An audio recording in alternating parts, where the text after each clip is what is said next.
மிகவும் பிரியமானவர்களே, மீண்டும் உங்களை இந்த நாளில் சந்திக்கும்படியாக வாய்ப்பை கொடுத்த என் தேவாதி தேவனுக்கு முதலாக நான் நன்றி சொல்ல கடமைப்பட்டிருக்கிறேன். மீண்டுமாய் நம்முடைய ஆலயத்தில் இந்த தபசு காலத்தில் கன்வென்ஷன் மீட்டிங்காய் என்னை அன்போடு அழைத்த அன்பிற்குரிய ஆயர் பாபு ஜோஷ் அவர்களுக்காக அவர் குடும்பத்திற்கும் நான் நன்றி சொல்ல கடமைப்பட்டிருக்கிறேன். இந்த திருச்சபையினுடைய செயலர், பொருளர், கமிட்டி அங்கத்தினர்கள் ஒவ்வொருவருக்கும் நன்றி சொல்ல கடமைப்பட்டிருக்கிறேன். சபையின் மக்களாகிய உங்கள் யாவருக்கும் என் நன்றியை தெரிவித்துக் கொள்கிறேன். இந்த நாளில் என்னை அன்போடு பாசமாய் நேசமாய் அழைத்து இந்த ஊழியத்தை செய்யும்படியாக இன்றைக்கு உங்கள் மத்தியிலே நம் மத்தியிலே இருக்கிற என்னுடைய அன்பு அண்ணன் கிறிஸ்டோபர் ராஜபுத்திரன் அண்ணா அவர்களுக்கும் அவருடைய குடும்பத்திற்கும் என் நன்றியை நான் தெரிவித்துக் கொள்ள கடமைப்பட்டிருக்கிறேன். காரணம், சின்ன பையனா இருக்கும் போது சண்டே கிளாஸ்க்கு திமிக்கி கொடுத்த ஒரு நான் தான். அவங்க அம்மா அவங்க சித்தி காதை பிடிச்சி திரிச்சு என்னை கொண்டு வந்து சண்டே கிளாஸ் உட்கார வச்சு எனக்கு பக்கத்திலேயே கைப்பிடிச்சு உட்கார வச்சு என்னை வழி நடத்துகிற நாட்களை நான் நினைவு கூறுகிறேன். இல்லையென்றால் இன்றைக்கு இவன் ஒரு ஊழியக்காரனாய் வந்திருக்க முடியாது. அவருடைய தாயாருடைய சித்தி 2 பேரும் சிறு பிள்ளைகளை கவனித்ததை நினைத்து பார்க்கும் பொழுது உண்மையாகவே நான் பெருமையடைகிறேன். அநேக வருடங்களுக்கு பிறகு இன்றைக்கு நான் அண்ணனை சந்திக்கிற வாக்கியத்தை ஆர்டர் கொடுத்தார். நன்றி சொல்கிறேன். நாம் ஜெபித்து செய்திக்குள்ளாய் கடந்து போவோம். உம்மழகான கண்கள் என்னை கண்டதாலே முடிந்ததென்று நினைத்த நான் உயிர் வாழ்கின்றேன். உம்மழகான கண்கள் என்னை கண்டதாலே முடிந்ததென்று நினைத்த நான் உயிர் வாழ்கின்றேன். யாரும் அறியாத என்னை நன்றாய் அறிந்து தேடி வந்த நல்ல நேசரே, யாரும் அறியாத என்னை நன்றாய் அறிந்து தேடி வந்த நல்ல நேசரே, உம்மழகான கண்கள் என்னை கண்டதாலே முடிந்ததென்று நினைத்த நான் உயிர் வாழ்கின்றேன். தூக்கி எறியப்பட்ட என்னை வேண்டும் என்று சொல்லி சேர்த்து கொண்ட நல்ல நேசரே, தூக்கி எறியப்பட்ட என்னை வேண்டும் என்று சொல்லி சேர்த்து கொண்ட நல்ல நேசரே, உம்மழகான கண்கள் என்னை கண்டதாலே முடிந்ததென்று நினைத்து நான் உயிர் வாழ்கின்றேன். ஒன்றும் இல்லாத என்னை உம் காருண்யத்தாலே உயர்த்தி வைத்த நல்ல நேசரே, ஒன்றும் இல்லாத என்னை உம் காருண்யத்தாலே உயர்த்தி வைத்த நல்ல நேசரே, உம்மழகான கண்கள் என்னை கண்டதாலே முடிந்ததென்று நினைத்த நான் உயிர் வாழ்கின்றேன். உம்மழகான கண்கள் என்னை கண்டதாலே முடிந்ததென்று நினைத்த நான் உயிர் வாழ்கின்றேன். ஆம் ஆண்டவரே, நீர் கொடுத்த ஆசீர்வாதத்தின் வாழ்க்கையை வாழும்படியாக எங்கள் ஒவ்வொருவரையும் அழைத்து வந்திருக்கிறேன். அடியனை மறைத்து நீர் பேசும்படி உண்மை அன்போடு கூட அழைக்கிறேன். தேவரே, நீர் பேசும் நாங்கள் கேட்கிறோம். துதி என்ன மகிமையாகவும் செலுத்துகிறோம். மீட்பர் இயேசுவின் மூலம் பிதாவே, ஆமென். பிரியமானவர்களே, நாம் தபசு காலங்களிலே வந்திருக்கிறோம். இந்த தபசு காலம் எதற்காக நமக்கு ஏற்படுத்தப்பட்டிருக்கிறது?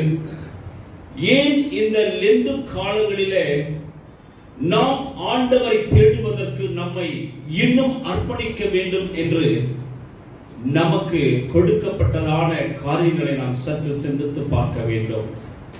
லெந்து அல்லது தபசு என்று சொல்லக்கூடிய இந்த நாட்களிலே நமக்கும் இறைவனுக்கும் உள்ள உறவை நாம் எப்படி வைத்திருக்கிறோம், அந்த உறவை எப்படி புதுப்பித்துக் கொள்ள போகிறோம், அந்த உறவின் மேலும் என்ன ஆசீர்வாதங்களை வரும் காலத்தில் நாம் பெற்றுக் கொள்ள போகிறோம் என்பதை ஆண்டவர் அறிந்து பார்க்கும்படியாக கொடுக்கப்பட்ட நாட்கள் தான் இந்த 46 லெந்து நாட்கள். 46 லெந்து நாட்களில் இந்த 6 வாரம் ஓய்வு நாளை நாம் எடுத்துவிட்டு 40 நாட்களை மட்டுமே நாம் லெந்து காலங்கள் என்று சொல்லிக் கொண்டிருக்கிறோம். பிரியமானவர்களே, இந்த காலத்திலே நம்முடைய வாழ்க்கை எந்த இடத்துல இருக்கிறது, எதை பற்றி கொண்டு வாழ்ந்து கொண்டிருக்கிறோம் என்பதை சற்று தியானிக்கும்படியாக கர்த்தர் எனக்கு கொடுத்த வார்த்தையை நான் உங்கள் முன்பதாக கொண்டு வந்திருக்கிறேன். சங்கீதம் 14:2 தயவு செய்து யாராவது ஒருவர் வாசிங்களேன். சங்கீதம் 14:2. தேவனை தேடுகிற உணர்வுள்ளவன் உண்டோ என்று பார்க்க கர்த்தர் பரலோகத்திலிருந்து மனோபுத்திரரை கண்ணோக்கினார். பாருங்களேன், ஆண்டவர் நம்ம மீது பிரியம் வைத்து நம்மை ஆண்டவர் காணும்படியாக பரலோகத்திலிருந்து ஒரு மனோபுத்திரனை, ஒரு மனுஷியை காணும்படியாக அவர் கண்ணோக்குகிற ஆசீர்வாதத்தை பெற்ற சந்ததியாய் நாம் வாழும்படி அழைக்கப்பட்டிருக்கிற இந்த வாழ்க்கையில எதை நாம் செய்து கொண்டிருக்கிறோம்? தேவனை தேடுகிற உணர்வு 365 நாட்களிலே நமக்கு எத்தனை நாட்கள் இருக்கிறது? கடமைக்காக ஒவ்வொரு வாரம் ஞாயிற்றுக்கிழமை வந்துவிட்டு போய்விட்டால் போதுமோ? வெறும் இந்த 40 லெந்து காலங்களே ஆண்டவரை தேடுகிற இந்த தபசு நாட்களிலே நாம் நேர்த்தியாக பொருத்தனை செய்து இன்னும் பல வேண்டுதல் செய்து இந்த 40 நாட்கள் மட்டும் ஆண்டவரை நோக்கி பார்க்கிறோமே, பிறகு மறந்து போகிறோம். அப்படியாவது என் பிள்ளைங்க இந்த 46 நாளில இந்த 40 நாட்கள் என்னை தேடட்டுமே என்று ஆண்டவர் மிகுந்த எதிர்பார்ப்போடு தேடுகிறார். இந்த 40 நாட்களையும் நாம் விட்டுவிட்டால் 325 நாட்களுடைய ஆசீர்வாதத்தை இழந்து போகிறோமே, அதை நினைப்பதே இல்லை பிரியமானவர்களே.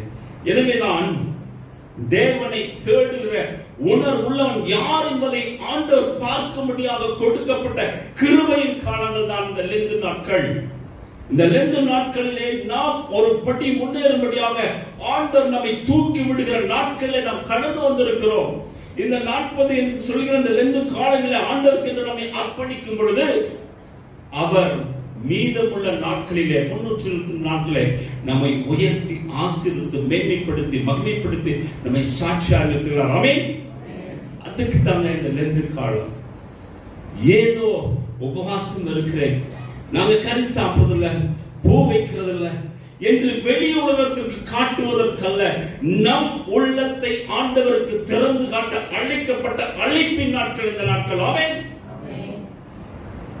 எனவே நாம் பொறுமையோடு நிதானத்தோடு கூட கர்த்தருடைய ஒவ்வொரு சத்தத்தை கேட்க அவர் கொடுத்த இந்த கிருபையின் வசந்த காலத்தை அனுபவிக்க நமக்கு மட்டுமே கொடுக்கப்பட்டிருக்கிறது. ஆமென். வேற எந்த சந்ததிக்கும் இது கொடுக்கப்படவில்லை.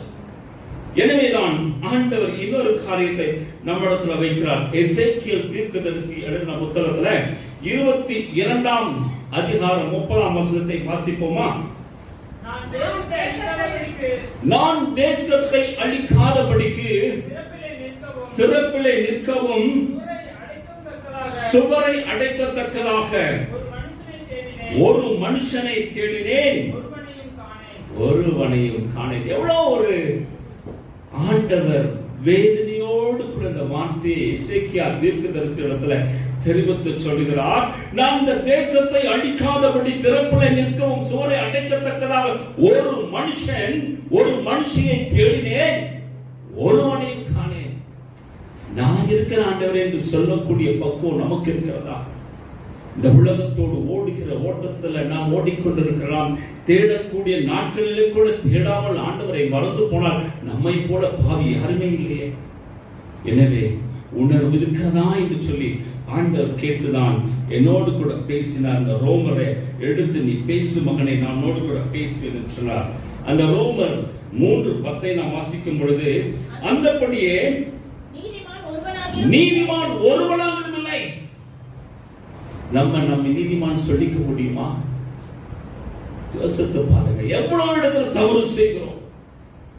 நாம் செய்கிற தவறுகள் எந்தெந்த இடத்துல நாம் செய்கிறோம், எந்த இடத்துல வாய் அழகாக பொய் பேசுகிறது. அதுவும் இந்த செல்போன் வந்த பிறகு நம்ம சொல்ற பொய்க்கு அலப்பறைக்கு வேலையெல்லாம் போச்சு. அவ்வளவு பொய். வீட்டுல கிளம்பிட்டு இருப்போம், பஸ் ஏறிட்டு சொல்றோம், பிரதர் 5 நிமிஷம் வந்து சொல்றோம், அப்பதான் நம்ம ட்ரெஸ் போட்டுட்டு இருப்போம். உணர்வுகள் மாறி போயிட்டு நாவுகள் பொய் பேச ஆரம்பித்து விட்டதே. எனவே ஆண்டவர் சொல்கிறார், உணர்வுள்ளவன் இல்லை, தேவனை தேடுகிறவன் இல்லை. இன்றைக்கு அந்த உணர்வு போய்விட்டது பிரியமான. எதையெல்லாம் கொண்டு வந்து சாத்தான் ஆண்டவரை தேடுவதற்கு தடை செய்கிறானோ, இன்றைக்கு நம்ம பாக்கெட்ல நம்ம கையில வச்சுட்டு இந்த செல்போன் மூலமா இன்றைக்கு நம்முடைய சந்ததி அழிந்து போகிறது. நம்முடைய பிள்ளைகளுக்கு செல்போன் கொடுங்க, நமக்கு தெரியாத பிள்ளைகள் அழகா காத்திட்டு போயிட்டு இருக்காங்க. எப்படி நம்முடைய பிள்ளைகளுக்கு தேவனை தேடுகிற உணர்வு வரும்? யோசிங்க. கொடுக்கப்பட்ட இந்த கிருபையின் காலமாகிய இந்த 2 காலங்களில ஆண்டவரை தேட வேண்டுமே. தேடுவதற்கு பதிலாக ஆண்டவருக்கு எதை கொடுக்க போகிறோம்? வேதனையோடு சொல்கிறார், ஒருவனையும் காணேன் என்று சொல்லி. இந்த ஒருவனையும் காணேன் என்று சொல்லும்போது, ஆண்டவரை நான் இருக்கிறேன் அப்பா, உமக்காய் திறப்பின் வாசல் நான் இருக்கிறேன் அப்பா, சுவரை அடைக்கத்தக்கதாக நான் இருக்கிறப்பா என்று சொல்லுவதற்கு நமக்கு தைரியம் இருக்கிறதா? இல்லையே. நம்மை நாமே ஏமாற்றிக் கொண்டிருக்கிறோம் பிரியமானவர்களே. 12ஆம் வசனத்தை வாசிப்போம். எல்லாரும் வழிதப்பி ஏகமாய் கெட்டு போனார்கள், நன்மை செய்கிறவன் இல்லை, ஒருவனாகிலும் இல்லை. இன்னைக்கு நன்மை செய்வதற்கு நம்முடைய இருதயம் எப்படி இருக்கிறது? யோசித்து பாருங்க. நம் சொந்த சகோதரனுக்கு சகோதரிக்கு ஏதாவது ஒரு விதத்துல நம்ம உதவ வேண்டும் என்று சொல்லி வரும்பொழுது, என்னிடத்தில் காசே இல்லை என்று சொல்லி போய் பேசுகிறோமே. இருதயத்தில் உணர்வு இருக்கிறதா? இதைத்தான் ஆண்டவர் உங்களிடத்தில் எதிர்பார்த்தாரா? என் அன்பு மகனே, என் அன்பு மகளே, நீ செய்த பாவத்திற்காய், நீ செய்ததான ஒவ்வொரு சாபங்களுக்காய் நான் என் விலையேறப்பட்ட உயிரை உனக்கு என்று கொடுத்துனை ரத்தத்தினால் கழுவி மீட்டெடுத்தேனே. எனக்காக நீ என்ன செய்தாய்? உன் சொந்த சகோதரருக்கும் உன் சொந்த சகோதரிக்கும் உன் தாய் தகப்பனுக்கும் நீ உன்னுடைய அன்பின் உணர்வை காட்டாதவது நீ மனுஷனா மனுஷா என்று ஆண்டவர் நம்மிடத்தில் கேள்வி கேட்டால் எந்த முகத்தை வச்சு நம்ம போக முடியும்? சொல்லுங்க பிரியமானவர்களே. ஆண்டவர் கொடுக்கிற ஒவ்வொரு வார்த்தையும் நம்முடைய இருதயத்திற்குள் பேசப்பட வேண்டும். 13 வாசிப்போம். அவர்கள் தொண்டை திறக்கப்பட்ட பிரேதக்குழி, தங்கள் நாவுகளால் வஞ்சனை செய்கிறார்கள், அவர்களுடைய உதடுகளின் கீழே பாம்பின் விஷம் இருக்கிறது. இந்த நாவு எத்தனை பொய் பேசுகிறது! இந்த நாவிலே எத்தனை விதமான வார்த்தைகளை நாம் கக்கிக் கொண்டிருக்கிறோம். எனவே இந்த நாவின் மூலமாய் நாம் விஷமாகிய பாம்பின் விஷத்தை வெளியே கக்கிக் கொண்டிருக்கிறோம். பிரியமானவர்களே, எப்படி நாம் சாட்சியின் வாழ்க்கை வாழ முடியும்? சாட்சியின் வாழ்க்கை வாழ்வதற்கு நம்மை ஆயத்தப்படுத்தின ஆண்டவரை நாம் இன்னும் அழைக்க மறந்து கொண்டு வாழ்கிறோமே. எத்தனை வீட்டுல இன்னைக்கும் வீட்டுல நைட்ல குடும்ப ஜெபம் இல்லை. யோசிங்களேன். ஆசீர்வாதம் மட்டும் வேணும், கர்த்தரிடத்தில் ஆசீர்வாதத்தை பெற்றுக்கொள்ளும் ஓடோடி வருகிற நம் வீட்டுல குடும்ப ஜெபம் இல்லையே. அந்த உணர்வு இல்லாமல் இருக்கும் சொல்றாரு, தேவனை தேடுகிற உணர்வே இல்லை என்று சொல்லி மிகுந்த வேதனையோடு கூட ஆண்டவர் தபசு காலங்களில் என் பிள்ளை என்னை நோக்கி பார்ப்பானா என்று சொல்லி அவர் மிகுந்த வேதனையோடு கூட இருக்கிறார். பிரியமானவர்களே, நம்மிடத்துல ஆண்டவர் இன்னும் ஒரு காரியத்தை சொல்லுகிறார். சங்கீதம் 139 23 24 வாசிப்போமா? தேவனே என்னை ஆராய்ந்து என் இருதயத்தை அறிந்து கொள்ளும், என்னை சோதித்து என் சிந்தனைகளை அறிந்து கொள்ளும், வேதனை உண்டாக்கும் வழி என்னிடத்தில் உண்டோ என்று பார்த்து நித்திய வழியிலே நடத்தும். இதுதாங்க ஆண்டவர் கேட்கிறது. இதுதான் சங்கீதக்காரன் தாவீது ஆண்டவரிடத்துல அழுது கொள்ளமே அவன் சொல்றான், ஆண்டவரே என்னை ஆராய்ந்து பாரு ஆண்டவரே, என் இருதயத்தை சோதித்து பாரும் ஆண்டவரே, என் சிந்தனைகளை தவறுந்தால் தயவு செய்து மன்னிங்க ஆண்டவரே என்று சொல்லி தன்னை தாழ்மைப்படுத்தி அவன் அழுது புலம்பி ஆண்டவரிடத்தில் விண்ணப்பிக்கிற இந்த ஜெபம் நம்மிடத்தில் உண்டா? நாம் செய்த தவறுகளுக்காக மன்னிப்பு கேட்டு ஆண்டவரிடத்தில் நம்மை ஒப்புமைப்படுத்திக் கொண்டு நாம் திருவது எடுக்கிறோமா?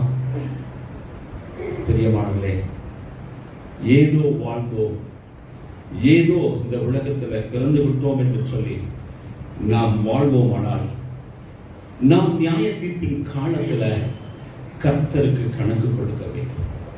அப்பொழுது எந்த வார்த்தையும் ஏற்றுக்கொள்ளப்பட முடியாது.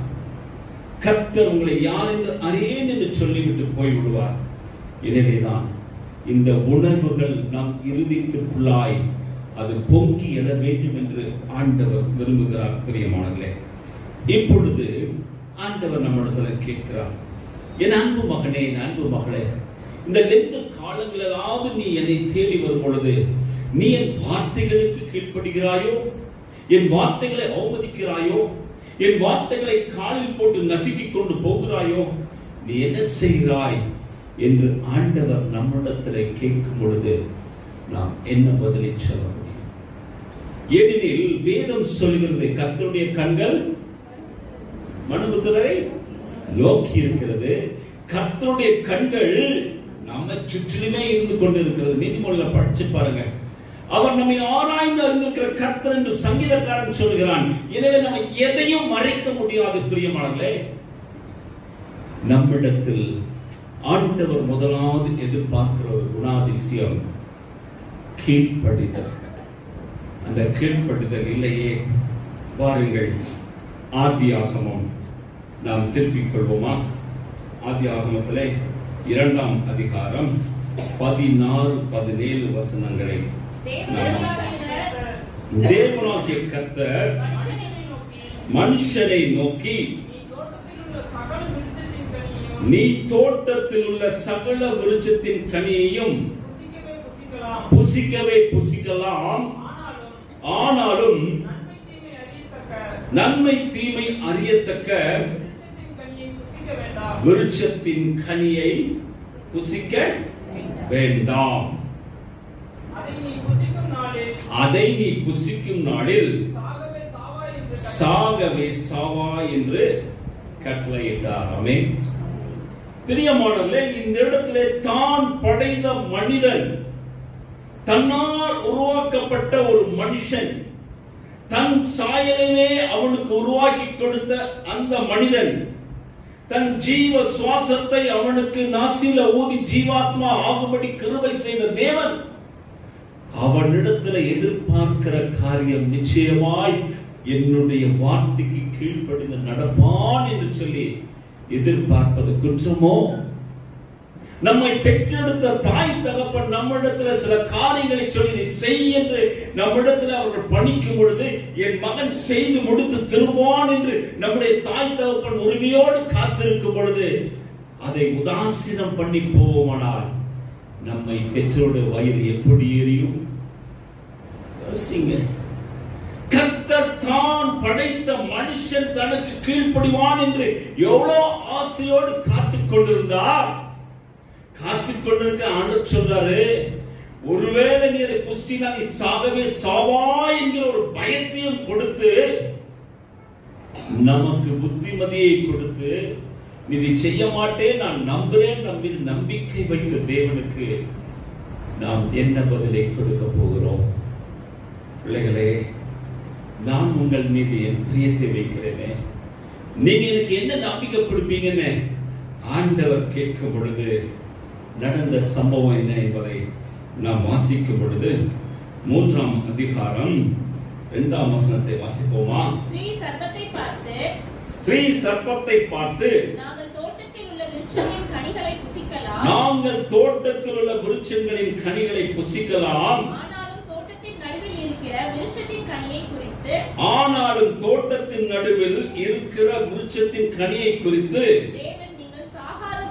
தேவன் நீங்கள் சாகாதபடிக்கு அதை புசிக்கவும் அதை தொடவும் என்றார் என்று சொன்னார் என்றால் எவ்வளவு அழகாக கர்த்தர் சொன்ன வார்த்தையை சாத்தானிடத்துல சொல்லுகிறார். இந்த உலக பிரகாரமான நமக்கு கிடைக்கிற ஆஸ்திகள் அனைத்தும் புறவழியாய் வரும் பொழுது இப்படிதாங்க சாத்தான் மெதுவா வீட்டுக்குள்ள அழகா வந்து சேருவான். நாம் வாங்குகிற லஞ்ச பணம் இப்படித்தான் உள்ளே வரும். நாம் வேண்டாம் என்று ஒதுக்கின காரியங்கள் வேறொருத்தர் மூலமாய் உள்ளே வரும் பொழுது அந்த ஆசையை வாங்கிக் கொள்வோம். அதில் சாபம் இருக்கிறது, அதில் தீட்டு இருக்கிறது என்பதை நாம் நினைத்து பார்க்க மாட்டோம். எனக்கு கிஃப்டா தானே வந்தது, கிஃப்ட் வாங்கினால் என்ன தப்பு என்று நாம் பேசிக் கொண்டிருக்கிறோமே, அந்த கிஃப்ட் அந்த லஞ்சம் உனக்குரியதா என்று ஆண்டவர் கணக்கு கேட்போது எடை போய் நாம் சொல்ல முடியும் ஆண்டவரிடத்துல. இந்த மகள் சொல்கிறாள் பாருங்களேன், அழகாய் சொல்கிறார், நீங்கள் சாவாதபடிக்கு அதை புசிக்கவும் அதை தொடவும் வேண்டாம். நீ தொட்டு பார்க்க கூடாது, நீ தொட்டாதான் நீ சாப்பிடுவ. ஆண்டவர் அழகா 2 எச்சரிக்கையை வைக்கிறார். இன்றைக்கு நமக்கும் அப்படித்தான் எச்சரிக்கையை கொடுத்திருக்கிறார். என் அன்பு மகனே, ஆலயத்திற்கு நேரமா வரையா? ஆலய மணி ஓசை கேட்க போனாலும் உட்காரையா? ஆலயத்துல வந்து செய்தியை கேட்கறியா? இல்ல ஆலயத்துல நல்ல கால் மேல கால் போட்டு தூங்கிட்டு இருக்கிறியா? அன்றர் கேட்கிறார். இன்றைக்கு எத்தனை ஆலயங்களில காலை வேளையில செய்தி வேளையில அழகாக நித்திரையோடு கூட தூங்கி கொண்டிருக்கிறாங்க. இதுதாங்க கர்த்தர் ரொம்ப எதிர்பார்த்தார். அப்புறம் எப்படி எனக்கு மட்டும் ஆசீர்வாதம் ஆண்டவரே, என் பக்கத்துல உட்கார்ந்து மட்டும் ஆசீர்வாதம் கிடைக்குதுன்னு கேட்கிறோமே, நாம் என்ன செய்கிறோம் என்பதை ஆண்டவர் பார்த்து கொண்டிருக்கிறார். இந்த இடத்துல இந்த மகள் சொன்ன அடுத்த காரியத்தை வாசிப்போம். அப்பொழுது சர்ப்பம் ஸ்திரீயை நோக்கி, நீங்கள் சாகவே சாவதில்லை. இன்றைக்கு இந்த உலகம் அப்படித்தான் நம்மை நடத்தி கொண்டிருக்கிறது. பிரதர், ஞாயிற்றுக்கிழமை ஓய்வு நாள் பிரதர், உங்களுக்கு எல்லாம் ஃப்ரீ பிரதர், வாங்க பிரதர் எங்க வீட்டுல விருந்து வச்சிருக்கோம்னு சொன்னா எத்தனை பேர் போய் சாப்பிட்டு வந்திருக்கோம் சொல்லுங்க பார்க்கலாம். ஓய்வு நாளை எப்படி ஆசிரிக்க வேண்டும்? பரிசுத்த நாளை ஆசிரிக்க வேண்டும். ஓய்வு நாள் தான் உங்களுக்கு உங்க பிள்ளைக்கு நிச்சயம் வைப்பீங்க. ஓய்வு நாள் தான் நீங்க வந்து பேச்சுவார்த்தை வைப்பீங்க. ஓய்வு நாள் தான் நீங்க வேண்டாத காரியங்களை செய்வீங்க. கர்த்தரை அவமதிக்கிற பொழுது எப்படி ஆசீர்வாதத்தை நாமும் நம் சந்ததியை பெற்றுக் கொள்ள முடியும்? பரிசுத்த நாளாய் ஆசரிக்க வேண்டும் என்று சொன்ன நாளில் தான் இன்றைக்கு நாம் அநேக காரியங்களை தவறாய் செய்து கொண்டிருக்கிறோம். கீழ்ப்படியாமை, தேவனுடைய வார்த்தையை அசட்டை செய்து இந்த தேவ புத்தகத்தை தூக்கி எறிந்து நாம் கடந்து போய் கொண்டிருக்கிறோம். எனவே இந்த இடத்துல அவன் சொல்லுகிறான், சர்ப்பம் பாருங்க, நீங்க சாவதே சாவதில்லை. இங்கு ஆண்டவர் சொல்கிறான், நீ சாவாய், இவன் சாகவே சாவதில்லை என்று. இன்றைக்கு சாத்தான் நயமற்ற வழியில நம்மை இப்படித்தான் நடத்தி கொண்டிருக்கிறான். சர்ச்சுக்கு போக வேண்டாம், ஜாலியா போயிட்டு வாங்க, அன்னைக்கு தான் இன்ப சுற்றுலா போறது, அன்னைக்கு தான் நம்ம வீட்டுல நல்ல நல்ல காரியங்களை செய்யறது. யாரை அவமதிக்கிறோம், யாரை நாம் வெறுக்கிறோம்? நீங்கள் யாரை வெறுக்கிறீர்களோ அவர் நம்மை வெறுத்து விட்டால் நம்முடைய வாழ்க்கை என்ன? சிந்தித்து பார்ப்போமா? அடுத்தது வசிப்போம். நீங்கள் இதை புசிக்கும் நாளிலே உங்கள் கண்கள் திறக்கப்படும் என்றும் நீங்கள் நன்மை தீமை அறிந்து தேவர்களைப் போல் இருப்பீர்கள் என்றும் தேவன் அறிவார். எவ்வளவு அழகாக காய் நிறுத்தலாம் பாருங்களேன். இதை புசிக்கும் நாளிலே உங்கள் கண்கள் திறக்கப்படும். இன்றைக்கு நாம் இந்த உலகத்திலே கொடுக்கப்படுகிறதான வெகுமதிகளில நம் கண்கள் ஆசைப்பட்டு ஆச்சரியப்பட்டு இன்றைக்கு அநேக சாபங்களை நாம் வாங்கிக் கொண்டிருக்கிறோம்.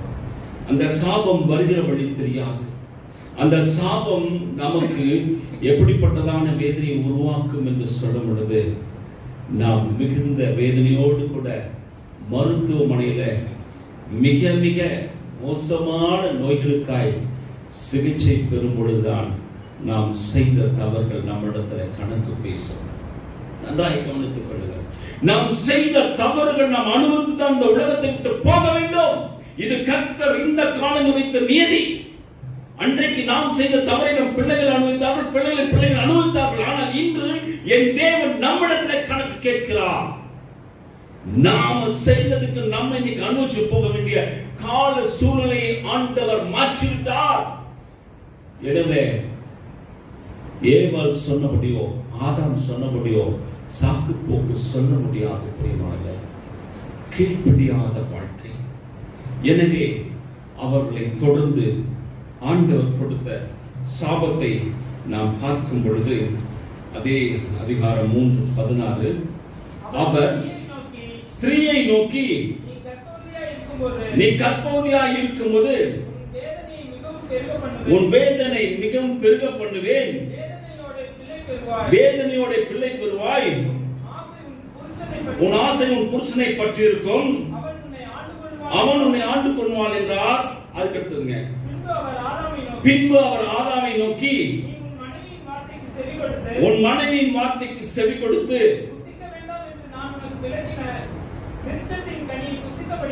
புசிக்க வேண்டாம் என்று நான் உனக்கு விளக்கின விருட்சத்தின் கனியை புசித்தபடினாலே பூமி உன் நிமித்தம் சபிக்கப்பட்டிருக்கும், நீ உயிரோடு இருக்கும் நாளெல்லாம் வருத்தத்தோடு அதன் பலனை புசிப்பாய். இன்றைக்கு ஒவ்வொன்றும் நாம் வருந்தி வருந்தி நெற்றி வேர்வை நம்ம இடத்துல சிந்தி இன்னைக்கு நம்ம ஒன்னா பாடுபடுறோம். ஆனாலும் நிம்மதி இல்லையே, சந்தோஷம் இல்லையே, சமாதானம் இல்லையே, போதும் என்ற மனம் வரவில்லையே. ஏன்? கீழ்ப்படி ஆமை நிமித்தம் உலகத்தோடு கூட ஓடுகிற ஓட்டத்தில் ஓடும் பொழுது எதுவுமே நமக்கு நிரந்தரம் இல்லாமல் போகிறது அல்லவா? பிரியமானவர்களே, முதலாவது இந்த தபசு காலத்துல நாம் செய்ய வேண்டிய காரியம் கர்த்தருடைய வார்த்தைக்கு கீழ்ப்படிந்து நடக்க நம்மை ஒப்புக் கொடுப்போமா? ஒப்புக் கொடுக்கும் பொழுது நீங்கள் என்ன உபவாசத்தை நேர்ந்து என்ன பொருத்தனைக்காக இந்த லெந்து காலங்களில் உங்களை ஒப்புக் கொடுத்துட்டீங்களோ அதில் ஆசீர்வாதத்தின் அறுவடையை 47ஆம் தேதியாகிய ஈஸ்டர் நாளிலே நீங்கள் விதைக்கப்பட்டு ஆசீர்வதிக்கப்படுகிறோம். அதற்கு தான் கர்த்தர் நம்மை அழைத்திருக்கிறார். ஆமென். அடுத்ததாக இரண்டாவது ஒரு காரியத்தை ஆண்டவர் சொல்கிறார். மகனே, இந்த உலகத்துல வாழ்கிற வாழ்க்கை ஒரே ஒரு வாழ்க்கை தான். அந்த வாழ்க்கையில எப்படிப்பட்ட வாழ்க்கை வாழ வேண்டும் அப்படின்னு சொல்லி நம்மிடத்துல ஆண்டவர் எதிர்பார்க்கிற ஒரு குணாதிசயம் என்ன என்பதை நாம் சிந்திக்க போகிறோம். சங்கீதம் 103:15-16 வாசிப்போமா? சங்கீதம் 103:15-16. மனுஷனுடைய நாட்கள் புல்லுக்கு ஒப்பாய் இருக்கிறதே, வெளியின் புஷ்பத்தை போல் பூக்கிறான், காற்று அதன் மேல் வீசின உடனே அது இல்லாமல் போயிற்று, அது இருந்த இடமும் இனி அதை அறியாது. இதுதாங்க நம்முடைய வாழ்க்கை. இந்த வாழ்க்கையை உணர்ந்து கொண்டு வாழ்ந்தால்தான் நாம் வாழ்கிற வாழ்க்கை என்றைக்குமே அழகாக நிம்மதியாக பொறுமையோடு கூட நமக்கு நியமித்த ஓட்டத்திலே நாம் ஓடி வெற்றி கனியை பறிக்க முடியும். அந்த வெற்றி கனியை பறிப்பதற்கு ஆண்டவர் நமக்கு நிச்சயமான பூர்ண ஆசீர்வாதத்தை கொடுத்து நம்மை வழிநடத்த காத்திருக்கிறார். மனுஷனுடைய நாட்கள் புல்லுக்கு ஒப்பாக இருக்கிறத நேற்று நைட்டை கூட பேசிட்டு இருந்தார். காலையில பார்த்தே இல்ல. நேற்று தான் நானும் அவர் ஒன்னா உட்காந்து டீ சாப்பிட்டோம். இன்னைக்கு நைட் இல்ல பிரதர். ஏன்? மனுஷனுடைய நாட்கள் புல்லுக்கு ஒப்பாக இருக்கிறது. வெளியின் புஷ்பத்தை போல் பூக்கிறான், காற்று அதன் மீது வீசின அது இல்லாமல் போயிட்டு. காற்று ஆண்டவர் கொடுத்த அந்த சுவாச காற்றை ஆண்டவர் அழகாக எடுத்து போனார். ஒன்றுமில்லாத வெறுஞ்சடம். அன்பாய் நம்மை அழைக்கிற மக்கள், ஓ பிரதர், ஓ சிஸ்டர், அவங்க பேரை சொல்லி அன்பாய் அழைக்கிறவர்கள் நாம் மறித்து போனா அவர்கள் கேட்கிற கேள்வி என்ன தெரியுமா? ஒரே செகண்ட்ல நம்ம பேர் மாறி போறோம். எப்ப பிரதர் பாடி வருது? வாழ்ந்த வாழ்க்கையிலே நமக்கு பேரை சூட்டு அழைப்பு பார்த்து நம்மை ஆசீர்வதித்த தேவனுடைய வார்த்தைக்கு நாம் முற்றிலுமாய் மாறி நடக்கும் பொழுது, இந்த சாவை நோக்கி போகும் பொழுது நம்முடைய பெயர் மாற்றப்படுகிறது. எவ்வளவு அழகாக பெயர் சொல்லி சிஸ்டர் சிஸ்டர் பிரதர் சொல்லி கூப்பிட்ட நாமே, பிரதர் பாடி வீட்டுக்கு வந்துருச்சா? எத்தனை மணிக்கு பிரதர் அடக்கம்? நம்முடைய நாவு எவ்வளவு அழகாக மாறுது பாத்தீங்களா? இதுதான் வாழ்க்கை. மனுஷனுடைய நாட்கள் உள்ளுக்கு ஒப்பாய். ஆம் பிரியமானவர்களே, நாம் வாழ வேண்டிய நாட்களில் நமக்கு தேவை இச்சை அடக்கம். இந்த இச்சை அடக்கம் எல்லாவற்றிலும் இருக்கு. அக்கா அழகாக ஒரு சேலை கட்டிட்டு வந்துட்டா போதும், பட்டு போட அக்கா அந்த இது கடையில் எடுத்தீங்கக்கா கேட்கிறமா இல்லையா? இந்த நகை அக்கா நேத்தான் செஞ்சேன். பெருமை, அதை மற்றவர்கள் காட்டும்போது இன்னும் சந்தோஷம். ஆனால் அதை பார்க்கிறவருடைய மனதில் ஒரு இச்சையை ஏற்படுத்துகிறீங்களே, அது எவ்வளவு பெரிய கஷ்டம். கர்த்தர் உங்களுக்கு கொடுத்திருக்கிறாரா? சந்தோஷமா ஜெபித்து சந்தோஷமா போட்டு அனுபவிங்க. அதை கொண்டு வந்து ஷோ காட்டிட்டு நடந்துட்டு போனோம்னா அது ஆசீர்வாதமே இல்லை பெரியவாளர்ல. அதை போடுனால்தான் தலைவலி வரும், அதை போட்டீங்கனால உடம்பு சரியில்லாம போகும். காரணம், அதன் மீது மற்ற கண்கள் படும் பொழுது அதனுடைய தாக்கம் உங்களை அது போடுவதற்கு விடாது.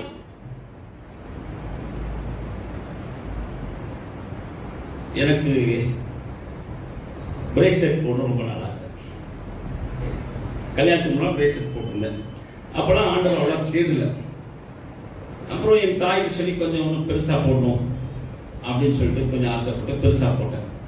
ஏன்னா நான் போற எங்க கிருஷ்ணநாதர் ஆலை திருச்சில ஒவ்வொருத்தரும் பிரேஸ்லெட் அடிச்சா மொண்டை உடஞ்சிடும், அந்த மாதிரி போட்டுருவாங்க.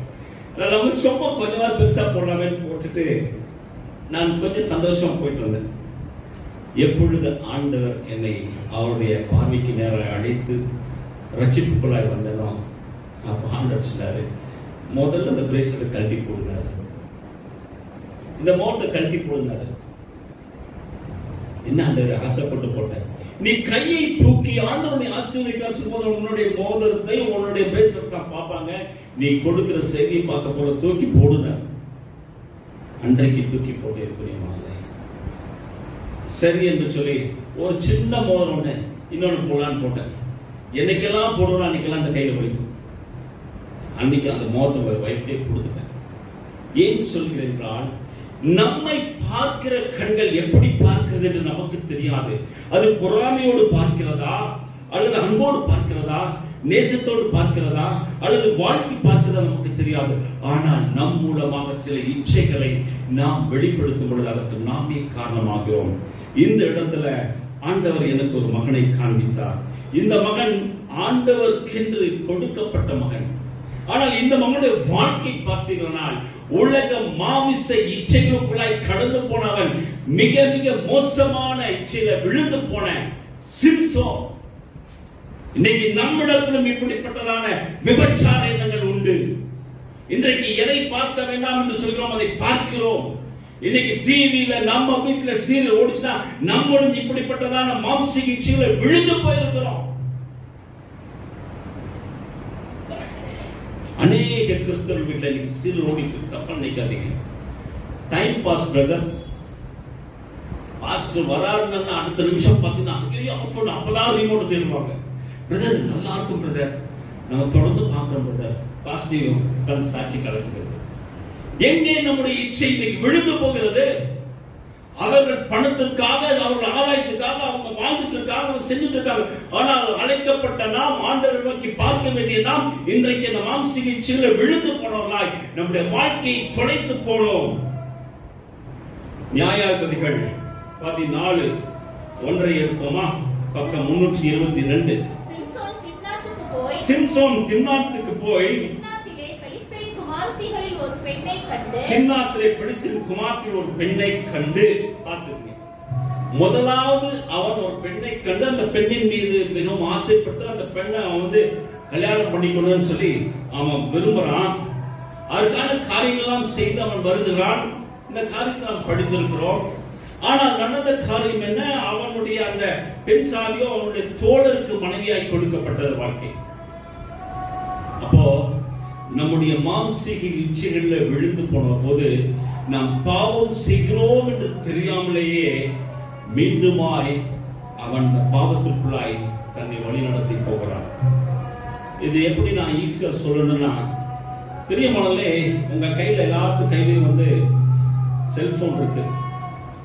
செல்போன்ல எத்தனை பேர் யூடியூப் பார்க்கிறோம், எத்தனை பேர் சார்ட்ஸ் பார்க்கிறோம், எத்தனை பேர் செய்தி பார்க்கிறோம். பொய் சொல்லாம நான் சொல்றேன். அதனால ஒரு விஷயத்தை நீங்கள் அதில் பார்க்க ஆரம்பித்தீர்களானால் தொடர்ந்து அந்த நிகழ்ச்சிகள் உங்கள் பின்னாகவே வந்து கொண்டிருக்கும். இன்றைக்கு நீங்கள் அன்புக்குரிய சகோதரர் மோகன் சி லாசர்சனுடைய மெசேஜை பார்க்கிறீங்க அப்படின்னா, மோகன் சி லாசர்சனுடைய மெசேஜ் கொஞ்ச நாள் தான் வரும், ஒரு 2 நாள் 3 நாள் வரும். ஆனால் அதே நீங்கள் வேறொரு காட்சியை பார்க்கிறீர்கள், அது தொடர்ந்து வந்து கொண்டே இருக்கும். நீங்கள் பார்க்கும் வரை அது தொடர்ந்து இருக்கும். எவ்வளவு அழகாக நம்மிடத்துல சாத்தான் விளையாடுகிறார் பார்த்தீங்களா? இதுதாங்க இச்சை.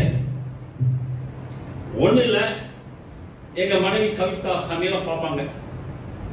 அந்த கவிதா சமையல சில குழம்புகள்லாம் வைப்பாங்க. ஆனா அடுத்த நாள் பார்த்தீங்கன்னா இன்னொரு கவிதா சமையல் புதுசா வந்து நிற்கும். நான் கேட்பேன், என்னப்பா இன்னைக்கு என்ன சமையல் பண்ணிருக்கு? இல்லப்பா சும்மா பார்த்துருக்கேன். பார்த்துக்கலாம் தொடர்ந்து நோட்டிபிகேஷன் வந்து நிக்குது.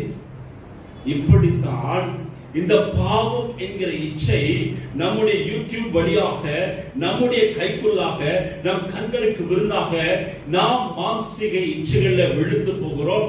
இந்த மனிதன் பெண் மீது மோகம் கொண்டு இச்சையில விழுந்து போய் முதலாவது ஒரு பெண்ணை தேடி நாடி ஓடி போய் அந்த பெண் அவனுக்கு கிடைக்காத பொழுது அவன் செய்த காரியத்தை நாம் வேதத்திலே அறிந்திருக்கிறோம்.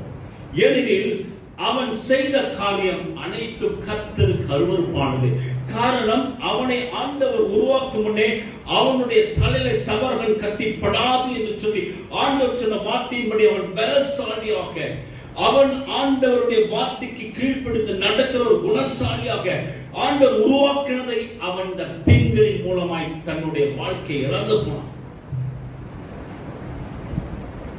அடுத்ததாக 16:1 வாசிப்போம். நியாயாதிபதிகள் 16:1. காசாவுக்கு போய் அங்கே ஒரு வேசியை கண்டு. பாத்தீங்களா, நான் சொன்னேன் இந்த யூடியூப்ல பாத்தீங்கன்னா அப்படி மாத்தி மாத்தி வரும்னு. இது அதே மாதிரிதான். ஒரு இடத்துல விழுந்து போனவன் மீண்டும் அவன் தன் தவறை உணர்ந்து திருத்திக் கொள்ள முடியாதபடிக்கு மீண்டும் பாவத்திலே விழுகிற காரியத்தை சாத்தான் நம்மை தொடர்ந்து பிடித்துக் கொண்டே இருப்பான். ஆசை எப்படியாவது ஒரு 100 ரூபாய் லாட்டில கிடைக்காதுன்னு எத்தனை பேர் சொர்ணல் லாட்டில சொர்ணி போனாங்க பார்த்துருக்கீங்களா? ஏனென்றால் நம்மை அழகாக வஞ்சிக்கிற பிசாசு இப்படித்தான் கிரியை செய்வான். இதெல்லாம் வெளியே வரணும் தான் ஆண்டவர் இந்த 40 நாள்ல நம்முடைய இருத்தை ஆண்டவரிடத்துல ஒப்பு கொடுத்து நிற்கணும்னு ஆண்டவர் எதிர்பார்க்கிறார். நம்ம இந்த 40 நாட்களை விட்டு விட்டால் மீதி இருக்கிற 325 நாட்களும் நமக்கு ஆபத்தின் நாட்கள். 2வது போனது பார்த்தீங்கன்னா வேசி இடத்துல பாருங்க எவ்வளவு குறுக்கு புத்தியோட அவனுடைய வாழ்க்கை கடந்து போனது. இன்றைக்கு நாமும் அப்படித்தான் பிரியமானே. ஏதோ ஒரு காரியத்திற்காய் கை நீட்டி லஞ்சம் வாங்கிவிட்டாலோ அல்லது ஏதோ ஒரு தவறுக்காய் நாம் சாட்சியாய் நின்று விட்டாலோ பாவம் நம் வாசற்படியிலே நின்று கொண்டது. பாவத்தின் சம்பளம் மரணம். மரணம் முடிய வர அந்த பாவம் நம்மளை விட்டவே கூடாது. ஒன்று நாம சாகணும், அதுதான் அவனுக்கு ஆசை. தூக்கு போட்டு அல்லது எங்க ஆக்சிடென்ட்ல சாகணும், அதுதான் சாத்தானுக்கு புரியும். எனவேதான் இந்த பாவத்தின் இச்சையில விழுந்து போகாதீங்க. உங்க கண்களுக்கு நீங்கள் மிக ஜாக்கிரதையா இருக்க வேண்டும் என்று ஆண்டவர் இந்த மகனை கொண்டு சொல்கிறார். அடுத்ததாக 16 வாசிப்போம். அதற்கு பின்பு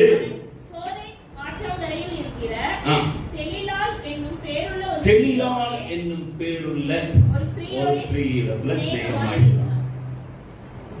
1, 2, 3.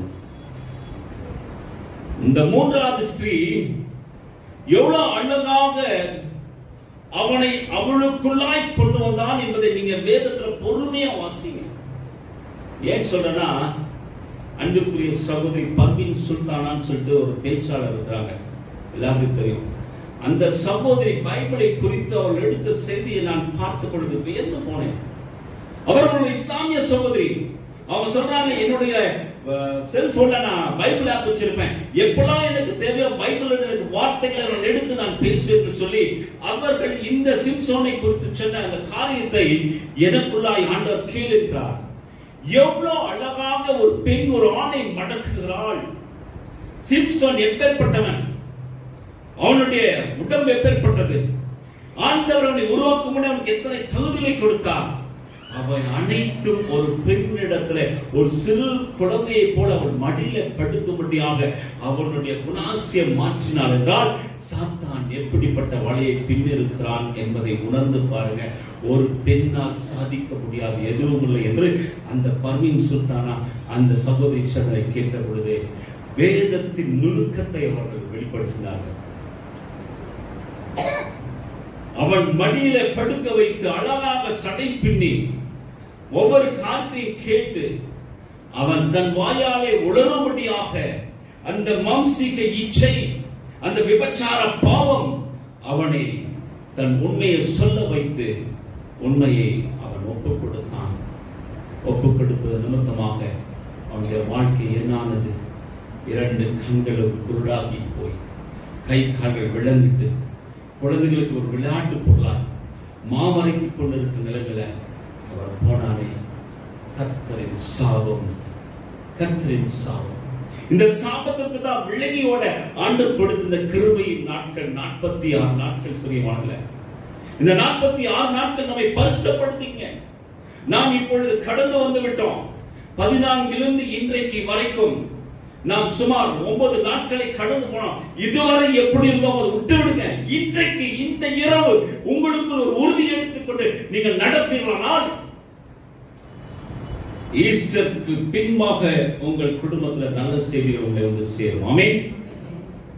வேணா எழுதி வச்சுக்கங்க. இந்த பாஸ்டர் இன்னைக்கு சொன்னாரு, எழுதி வச்சுக்கொள்ளுங்க. நிச்சயமாய் நீங்கள் எதை நேர்ந்து கொண்டு எதற்காக நீங்கள் உபவாசம் இருந்து நீங்கள் ஜெபிக்கிறீர்களோ அதை ஆண்டவர் நிறைவேற்றி கொடுத்து உங்களை ஆசீர்வதிப்பார். ஆமென். அதற்கு தான் நம்மளை தெரிந்து கொண்டிருக்கிறார். இந்த இடத்துல மாம்சீக இச்சைகளை விழுந்து போன சிம்சோனை போல நாம் இருக்கக்கூடாது. என் அன்பு பிள்ளை, நான் கொடுத்த இந்த 46 நாட்களில நீங்கள் உங்களை எனக்கு கொடுப்பீர்களா என்று சொல்லி ஆண்டவர் மிகுந்த எதிர்பார்ப்போடு நம்மிடத்துல அவர் நம் உள்ளத்தை கேட்கிறார். பிரியமானவர்களே, அடுத்ததாக இன்னொரு மகனை ஆண்டவர் காண்பிக்கிறார். இன்னைக்கு நம்ம இடத்துல ரொம்ப ரொம்ப ரொம்ப அதிகமா நம்மை ஆண்டு கொண்டிருப்பது இந்த 2 காரியங்கள்: கோபம், பொறுமையின்மை. சர்ச்சில் ஐயர் தான் பேசிட்டாருன்னா எவ்வளவு கோபப்படுறோம். இன்னைக்கு பிசிடிசில எலெக்ஷன் வந்தா எவ்வளவு கோபப்படுறோம். ஏன்னா அதெல்லாம் கடந்து வந்தவன் தான் நான். என்னை பற்றி அண்ணனுக்கு தெரியும். வாலிபர் ஐக்கிய சங்கத்தின் தலைவராக இருந்தேன். அன்றைக்கு ஆயர் தவறான வார்த்தைகளை பேசினார். அன்றைக்கு அவரை அடிக்க கையை ஓங்கினவன் நான். ஆனால் அருகே இருந்த மக்கள் சொன்னாங்க, தயவு செய்து ஆண்டவரால் அபிஷேகம் பெற்றோர் மீது நீ கையை வைத்து விடாதே என்று சொன்னாங்க. ஏன் சொல்கிறேன்? கோபம். என் தகப்பனாரை பற்றி, எங்கள் அன்புக்குரிய செக்ரட்டரியா இந்த கல்யாண சுந்தரம் ஐயாவை பத்தி அழகு தெரியும். ராய்பாலன் ஐயாவை பத்தி, வயதிலே மூத்த மோப்பர்களை வாடா போடா என்று கேவலமான வார்த்தைகளை கொண்டு பேசின அந்த ஆயர் பேச்சுக்கள் வாலிப பிள்ளைகளாக எங்களுக்கு பொறுமையின்மையும் கோபத்தையும் உண்டாக்கியது. இது எங்கிருந்து வருது? சாத்தான் அழகா தூண்டி விடலாம். போ, அடி. சரி, நாங்க தான் அப்படி பண்றோம் வாலிப பிள்ளைகள்.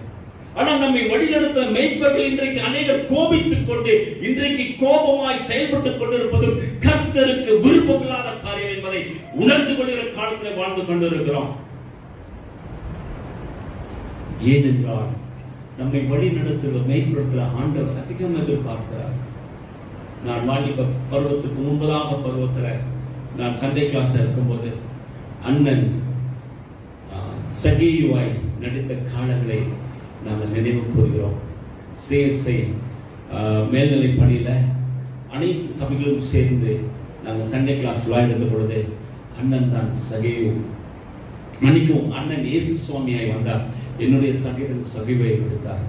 அந்த நாட்களில் இருக்கும்போது எப்படி எங்களை வழிநடத்தி ஒரு ஆசீர்வாதத்தை பெற்றுக்கொள்ள எங்களுக்கு அந்த ஓய்வு நாள் பாடசாலை கற்றுக் கொடுத்த காரியங்கள் எல்லாம் இன்றைக்கு நினைவு கூர்ந்து இன்றைக்கு இந்த இடத்துல நிற்கும் பொழுது என் தேவன் எங்களை வழிநடத்தி வந்ததை நான் நினைவு கூறுகிறேன் அல்லவா. எனவே பொறுமை இல்லாமல் கோபத்தோடு கூட இன்றைக்கு நடந்து வருகிற காரியத்தின் நிமித்தம் இன்றைக்கு ஆசீர்வாதங்களை இழந்து போகிறோம். ஒருவேளை இன்றைக்கு நான் கோபத்தோடு ஏதாவது செய்திருந்தால் என் வாழ்க்கை என்னவாக இருக்கும் தெரியாது. ஏனென்றால் ஆண்டவர் ஒவ்வொன்றுக்கும் கணக்கு கேட்கிற தேவன். கணக்கு நாம தான் ஒப்புவிக்கணும். அந்த கணக்கு ஒப்புவிக்கிற நாட்களில நாம் ஒன்றும் செய்ய முடியாது. வாருங்கள், என்னாகமம் 20ஆம் அதிகாரம் 8ஆம் வசனத்தை வாசிப்போம். என்னாகமம் 20:7-12 8ஆம் வசனத்தை வாசிப்போமா? நீ கோலை எடுத்துக்கொண்டு நீயும் உன் சகோதரனாகிய ஆரோனும் சபையாரை கூடி வரச் செய்து அவர்களுக்கு கண்களுக்கு முன்னே கண்மலையை பார்த்து பேசுங்கள். ஆமென். மோசே எப்படிப்பட்டவன்? எவ்வளவு பொறுமையுள்ள மனிதன் தெரியுங்களா? 430 வருஷம் அடிமைத்தன வீடாக்கிய அந்த எகிப்திலிருந்து தன் பிள்ளைகளை அவன் அழைத்து வருகிற ஒரு மிகப்பெரிய பொறுப்பை ஆண்டவர் கொடுத்தார் என்றால், அவனுடைய பொறுமை, அவனுடைய தாழ்மை, அவன் கர்த்தருக்கு பயந்த பயம், கர்த்தர் அவன் மீது பிரியம் வைத்து அவனோடு கூட பேசுகிற ஒரு நண்பனை போல பேசுகிற உறவிலே இருந்த மகனாகிய மோசே மக்களுடைய எதிர்ப்புகளின் நிமித்தம், மக்களுடைய பேச்சுக்களின் நிமித்தம், மக்களுடைய ஏளன பேச்சுக்கள் நிமித்தம், கேலி பேச்சுக்கள் நிமித்தம் அவன் ஒரு ஆசீர்வாதத்தை இழந்து போனான். இன்னைக்கு நம்மை அப்படித்தான் பிரியமானே, உசு பேத்துவதற்கு சில ஆட்கள் நம்மோடு கூட இருக்காங்க. வாங்க பிரதர், நீ போய் சர்ச்சில் ஐயருக்கு ஒன்னா ரெண்டா பாத்திரலாம் வாங்க. எதற்கு நாம் போகிறோம் என்று தெரியாமல் நாம் தவறுக்கு பின்னால் உடனடியாய் போகிறோம். நாம் தான் சாபத்தை வாங்கிக் கொள்வோம். ஏன் இன்றைக்கு தெரியாமலே இன்றைக்கு நம்மை நாமே முற்றிலும் உணர்வில்லாத மக்களாக நாம் இன்றைக்கு போய்க் கொண்டிருக்கிறோம். கோபம் ஒருவன் நம்மகிட்ட இல்லையே. இந்த இடத்துல ஆண்டவர் அழகா சொல்கிறார், நீ கோலை எடுத்துக்கொண்டு நீயும் உன் சகோதரனாகிய ஆரோனும் சபையாரை கூடி வச்சது, எல்லாத்தையும் கூடி வச்சது, எல்லாத்தையும் பக்கத்தில் செய்து நான் அவர்கள் கண்களுக்கு முன்பாக ஒரு அற்புதத்தை செய்ய போறேன். நீ கண்மலையை பார்த்து பேசு என்றார். இன்னைக்கு நமக்கு அந்த பொறுமை இல்லைங்களே. ஆண்டவர் சொல்றாரு, மகனே நீங்க போகாத, போனவனுக்கு பிரச்சனை, போகாத. இல்லாண்டவரை நான் போவேன், இல்லாண்டவரை நான் போய்த்தான் ஆவேன். மூன்றாவது என்ன ஆண்டவர் நடக்க போகுது? இன்றைக்கு ஆண்டவரை எதிர்த்து நாம் பேசுகிற மக்களாக இருக்கிறோம். இதைத்தான் ஆண்டவர் அறிவிக்கிறார். ஓய்வு நாட்களை பரிசுத்தமாய் ஆசரிக்கும்படி சொன்ன ஆண்டவருடைய வார்த்தைக்கு மீறி நான் இப்பொழுது நடப்பதே இல்லை. ஏன்னா நிறைய அடி வாங்கிட்டேன். நாங்கள் அதற்கு பிறகு பல காலம் எந்த ஓய்வு நாள் எது கூப்பிட்டாலும் வரதில்லை. நான் ஓய்வு நாளுக்கு போறேன்னா அன்றைக்கு அந்த பிள்ளைக்கு பாப்டிசம் அல்லது திருவிருந்து, இந்த காரியங்களுக்கு மட்டுமே சொல்லுகிறேன். அதே போல ஓய்வு நாளில் ஏதாவது துக்க நிகழ்ச்சி இருந்தால் அதற்கு மட்டும் போவேன். அதுவும் பாடியில் தான். மற்ற நாட்களில் நான் ஓய்வு நாட்களை நான் எதற்கும் பயன்படுத்துவதில்லை. என்ன ஆயிற்று? என்னுடைய மனைவியினுடைய தோழி மகன் திருமணம். அவர்கள் பத்திரிகை வைத்து கண்டிப்பா நீங்க வரணும், நீங்க வந்தே ஆகணும் என்று சொல்லி மிகவும் வருந்தி கேட்டாங்க. நான் சொன்னேன், ஒரு நாளுக்கு முன்னாலே போய்க்கலாம், ஞாயிற்றுக்கிழமை போக வேண்டாம்னு சொல்லி. ஆனால் என் மனைவியில என்னன்னு தெரியல, இல்லப்பா அவங்க ரொம்ப நம்ம கூட்டத்துக்கெல்லாம் வந்திருக்காங்க, நம்ம வச்ச ஃபங்க்ஷனுக்கெல்லாம் வந்திருக்காங்க, நாம இதுக்கு போடினா நல்லா இருக்காது. ஏன்னா ஒரே பையன் அவங்களுக்கு, இது விட்டா வேற கல்யாணம் இல்லை, போய் ஆக வேண்டும் என்று ஓய்வு நாள் அன்றைக்கு நாங்கள் ஒரு 12 மணி சமயத்துல அன்னூர் போகிற வழியில குமரன் திருமண மண்டபம் என்கிற ஒரு மிகப்பெரிய திருமண மண்டபத்திற்கு சென்றோம். திருப்தியாக இஸ்லாமிய மக்கள் போட்ட பிரியாணி நல்லா சாப்பிட்டுட்டு சந்தோஷமா என் மனைவி கை கழுவ போனான். கை கழுவ போற இடத்துல கை கழுவிட்டு வந்த போது நினைக்கிறேன், அங்கே ஒரு கூட்டம் அவளை தள்ளியது நிமித்தமாக பக்கத்துல ஒரு தடுப்பு போட்டிருக்காங்க. அதில் அவள் கால் பட்டு அவள் விழப்போனவள் நன்றாக பிடித்து விட்டதால் விழ போல.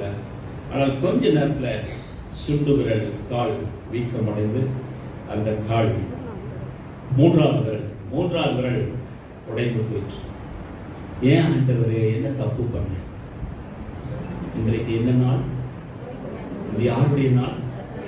இந்த கர்த்தருடைய நாள். இப்பொழுது நியாயமா அதற்கு பனிஷ்மெண்டா ஆண்டவர் கொடுத்தாரு வாங்கினா? இன்றைக்கும் அந்த 3வது நேராக தெரிவித்தார். சரி, இந்த அம்மா ஒரு ஊழியக்காரம்மா, இவர்களை பெற்ற ஊழியக்கார அம்மாவாகி என்னுடைய மாமியார் ஈரோட்டில் இருக்காங்க. அவர்களும் இவர்களுடைய அண்ணனும் ஓய்வு நாளில ஈரோட்ல இருந்து சேலத்துக்கு துக்கம் விசாரிக்க போனாங்க. சேலத்துல பைபாஸ்ல இறங்கி போகும்போது திடீர்னு ஒரு பையன் குறுக்கால வந்து காருக்கு முன்னால் விழுந்தான். காருக்கும் நல்ல செலவு, அந்த பையனுக்கு செலவு. அங்கிருந்து என்னுடைய பிரதர்லாம் பேசுறார், என் மைத்துனர், பிரதர் ஜோப் பண்ணுங்க பிரதர், ஏன் பிரதர் நடந்தது? நான் எதுக்கு பிரதர், அடிப்பட்டாச்சு, சரி விடுங்க, அந்த பையன் ஹாஸ்பிட்டல் கூட்டிட்டு போயிட்டீங்க, நீங்க வாங்க வண்டி எடுத்து வந்துருங்க. இல்ல பிரதர், ஆண்டவர் என்னோடு பேசுகிறார், சொல்லு, இன்றைக்கு என்ன நாள் இது? என் ஓய்வு நாளை எப்படி நீ ஆசரிக்க வேண்டும்? வாங்கிட்டு வந்தியா? 20,000 செலவாச்சு. அன்றையிலிருந்து அடி வாங்கினாதான் நம்ம திருந்தோம்னா நிச்சயமா அடி கொடுப்பாருங்க. ஏனெனில் ஊழியக்காரங்க நானே தவறு பண்ணும் பொழுது மற்றவர்களுக்கும் இருக்குல்ல, அதுக்காக நான் சொல்ல சொன்னேன். அப்ப நாம் இடறுகிறோம். இந்த இடத்துல என்னுடைய அன்பு சகோதரனாகிய மோசே அவ்வளவு பொறுமையோடு இருந்த மோசே, அந்த பார்வோன் ஐயோ அவன் முன்னால் போய் நிற்கும் போது நமக்கு எரிச்சல் டென்ஷன் வரும். ஏன்னா அவன் படிக்கும் போது அவன் திரும்ப அனுப்பும் போது இவ்வளவு கோவம் வரும். அத்தனையும் பொறுமையோடு சகித்து முறுமுறுத்த மக்கள் அந்த பார்வோனுடைய எகிப்து படம் வந்த போது அந்த செங்கோடு அழகாக நீட்டி அவன் 2 பிளந்து அந்த மக்களை அழகா வழி நடத்தி வந்தாங்க. இந்த இடத்துல ஒரே செகண்ட்ல ஆண்டவருடைய ஆசீர்வாதத்தை இழந்து போனாங்க. படிகள் 11. தன் கையை ஓங்கி தன் கண்மலையை தன் கோலினால் 2 தரம் அடித்தான். ஆண்டவர் என்ன சொன்னாரு? பேசும் சொன்னார்.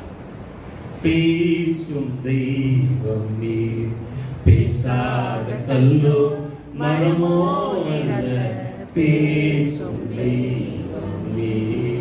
நம்மோடு பேசுறாங்க பிரியமான சகோதரரே. ஒரு சின்ன ஒரு நிமிஷம் இடம் கொடுங்க, அழகா படுத்து பேசுவோம். இந்த கொரோனா காலத்துல எவ்வளவு அழகா எங்களை நடத்துறா தெரியுங்களா? கொரோனா காலத்தில் அழைப்பு வரும்போது எல்லாம் பயந்து எப்படா ஒழித்து போறது பயந்து இருக்கும் போது கர்த்தரை மேல் நடத்தினார். அதுக்குதான் ஒரு கார் கொடுத்துருக்க. போ, பஸ்ல போகும்போது ஆண்டவரே கொரோனா கால ஏசப்பா தயவு செய்து ஒரு ஏசி பஸ்ஸா கொடுங்க. என்ன எல்லாம் என்னுடைய ஆசை தான், பேராசை. ஒரே ஒரு சீட் கொடுங்க, அது நான் மட்டும் தான் வரணும். உண்மையா இப்ப சிஸ்டர் சொல்றேன், லட்சுமில்ல பஸ் ஏறும் பொழுது நான் ஜெபம் பண்றேன், ஆண்டவரே ஏசி பஸ் வரணும், பைபாஸ் சேலம் கோயம்புத்தூர் டு சேலம் நான் ஸ்டாப் பஸ் வரணும். வந்துச்சு. நான் கேட்ட மாதிரி ஆண்டவரே எனக்கு 3 சீட்ல நான் மட்டும் உட்காரணும். ஓகே, பாத்தீங்கன்னா நான் மட்டும் உட்கார்றேன். அடுத்தது உட்கார்ந்தாச்சு. அடுத்தது பாருங்க ஆசை, ஆண்டவரே இந்த பஸ் அடுத்தது பீலமேட்ல நிற்கும், ஹோப் காலேஜில் நிற்கும், சினிமாவில் நிற்கும், யாரும் இற வேண்டாம் சப்பா, நான் மட்டும் உட்காரணும். அதையும் கேட்டார் ஆண்டவர். அதே ஆண்டவர் கேட்டார். சந்தோஷமாய் போய் திரும்பவும் வரும்போது சேர்ந்து வரும்போது அதே மாதிரி கேட்டேன், அதே மாதிரி வந்தேன். இது என்னுடைய பேராசை தான். ஆனாலும் கர்த்தர் தம்முடைய ஊழியக்காரன் என்ன பண்றாரு? கனப்படுத்துகிறார். ஊழியக்காரனுக்கு மட்டும் இல்ல, நமக்கும் கனப்படுத்துகிற தேவன்.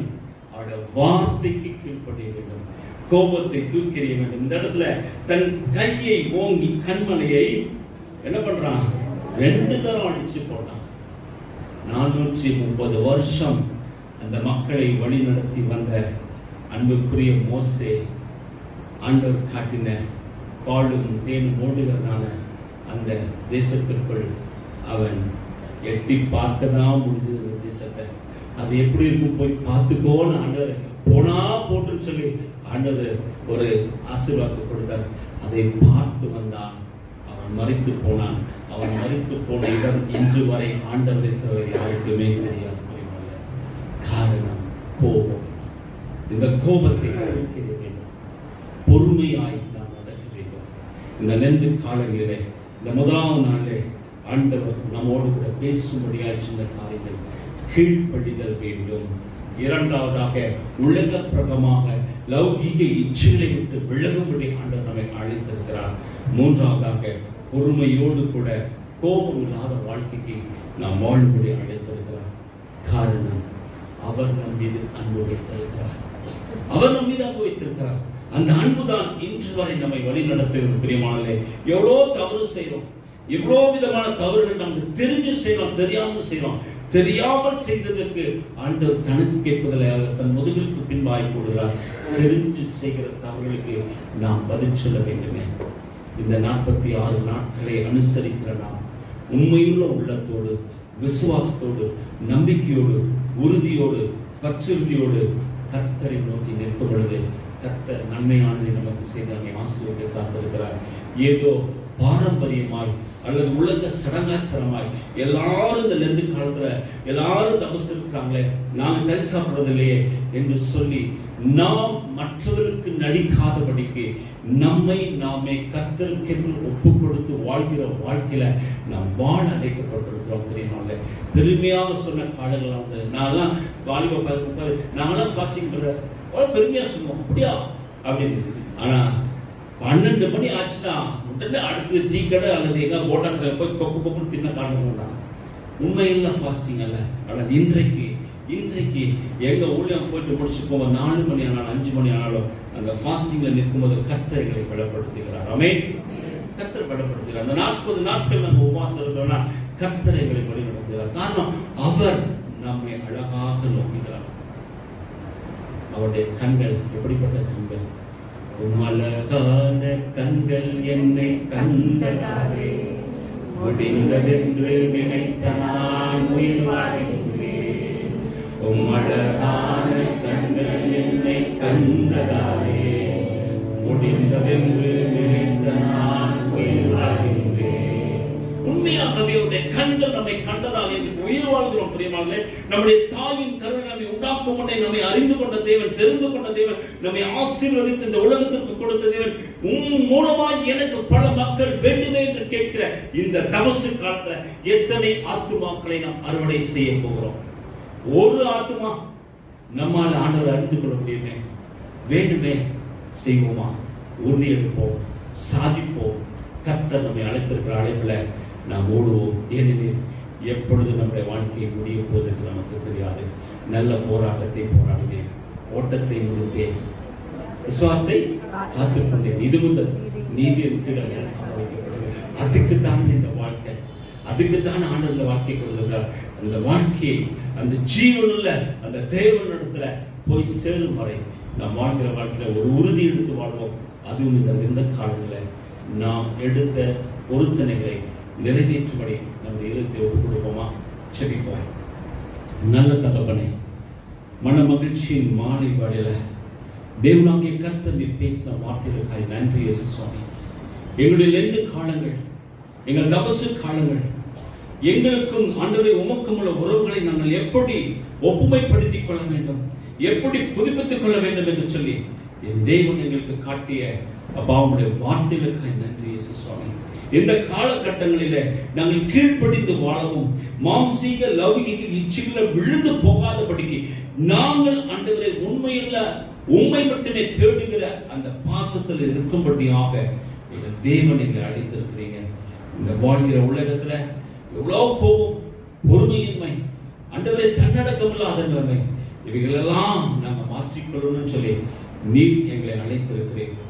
இவைகளை ஏற்றுக்கொண்டு உம்முடைய வழியில நடக்க சத்தியமுள்ள தேவனுடைய வார்த்தைகளும்படி நாங்கள் நித்திய வீட்டில் நினைத்திருக்க தேவனில் எங்களை உங்களுடைய கரம் பிடித்து வழிநடத்தும்படி ஒப்புக் கொடுக்கிறோம். தொடர்ந்து உங்களுடைய பிள்ளைகளை பாதுகாத்துக் கொள்ளும்.